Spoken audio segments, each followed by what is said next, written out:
This video is brought to you by Squarespace. When it comes to websites, online stores, etc., there's no place to build a beautiful online presence like Squarespace.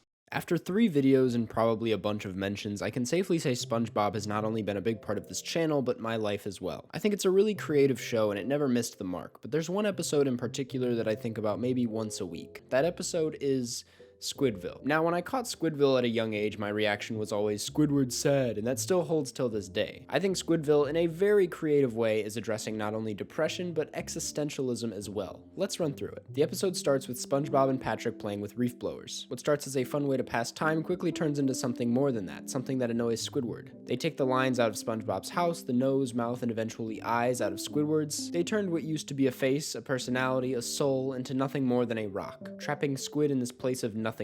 After digging himself out from underground, he confronts SpongeBob and Patrick, criticizing them for using the reef blowers and basically wishing he didn't have to live with them in this attitude. Of course, shortly after, a TV comes out of the sky and grants Squidward an opportunity to escape to a land called Squid Ville, where he is surrounded by only those of his kind. Unsurprisingly, he decides to take the trip. After passing a pretty simple test on his physical appearance, he's welcomed with the same negative energy he's had his whole life by another civilian, and as a result, he feels amazing. Now, the following montage is where things get interesting. Squidward goes about some of his favorite activities like biking, buying canned bread, interpretive dance, and clarinet playing. In simpler terms, it's Squidward in his ideal society. There isn't room for error. But as this life continues, Squidward finds himself numb to these pleasures. After doing them every day, they start to mean less to him. Eventually, he grows depressed, and I think this is where the show gets really interesting.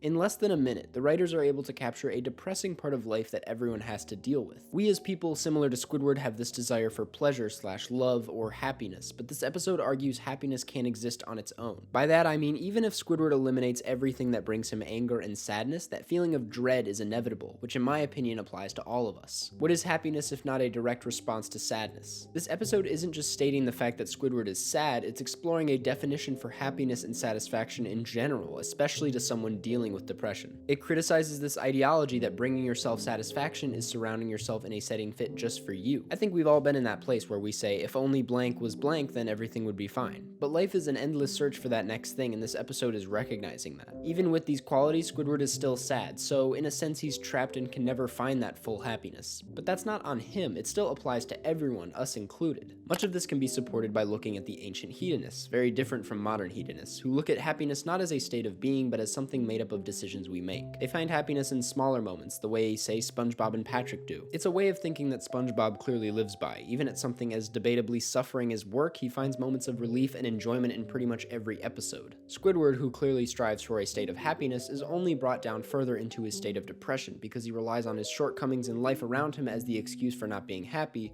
but in reality, he's always searching for a constant state of happiness that is unattainable. Let's think hypothetically. Say you hate your job, you have bad allergies, you want a partner, and I don't know, it's too cold where you live. So maybe you magically lose your allergies, you find yourself a perfect partner, you move to your dream place, and you get that job as a storyboard artist because, goddamn, that sounds like a pretty good gig. You have literally everything, so do you just never feel sad anymore? Most likely, you're still gonna find error in your everyday life. There's going to be something holding you back from being 100% happy. Sitting on the couch watching a movie gave you pleasure because of the events leading up to it, because that activity in itself isn't an act of relief, it only feels like a relief when put in the context of, say, sadness. This is a good time to cite the Wheel of Fortune. No, not the popular game show hosted by Pat Sajak. I'm talking about a concept in ancient philosophy that means the unpredictable nature of fate. In this scenario, it's safe to assume happiness is attached to this wheel. Boethius, a philosopher from the 6th century, argues that the wheel continues to spin, and that while we may feel the fortune of happiness, it isn't true happiness, because if happiness is attached to the wheel, our sadness is as well. True happiness is found in eternal ideas like finding God, attaching ourselves to higher knowledge. That's different than the feeling of being happy that you can get from being with a loved one, or say, indulging in pleasures you'd find in Squid Ville. So not much later in this episode, Squidward accepts this depression, finding himself alone in the park. He is then given another opportunity when a reef blower is found unattended. After some hesitation, Squidward takes the reef blower and begins to play with it, using it against others. He causes disruption and annoys those around him, all for his own pleasure. How this ties into earlier is that this society is essentially a mirror of who he is. This is the show's way of showing Squidward battling against himself. The pleasure and genuine fresh happiness that he feels in the moment is nothing but a reaction to his own actions.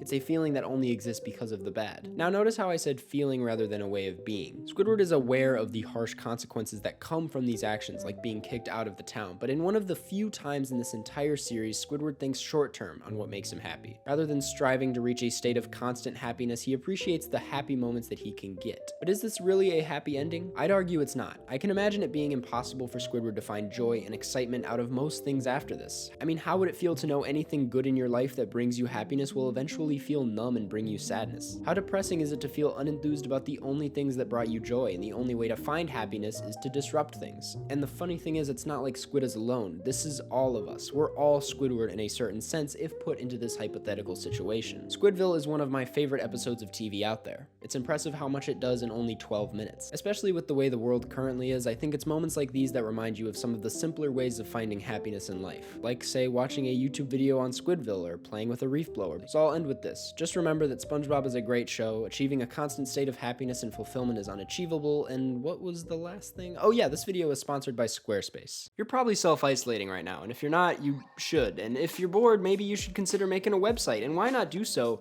with Squarespace? Squarespace is a place where you can go to make an online website to build your brand, progress your business, do what you need to do. They have a wide selection of award-winning designer templates that look modern, sleek, sexy, basically whatever you want it to look like. If you're worried like, oh, I'm not that great at making websites, guess what? They have 24-hour customer service to help you through the entire process. And the best part about it all is that if you go to squarespace.com/Karsten, my name, you can get 10% off of your first purchase. Now is a great time to take that step forward, and why not do so with Squarespace? Thanks again so much for watching. Make sure to check out Squarespace, and I'll see you guys in the next one.